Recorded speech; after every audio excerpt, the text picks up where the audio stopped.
Para colocar efectos de sonido en nuestros videos, lo primero que tenemos que hacer es llevar nuestro efecto de sonido a la pista de audio.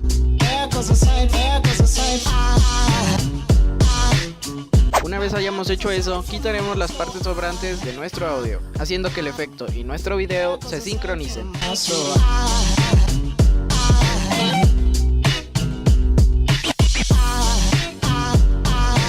Y de esta manera se pueden poner efectos de sonido en Sony Vegas. Por cierto, también te recuerdo que ya me puedes seguir en mi Instagram, que te lo dejo en la descripción de este video.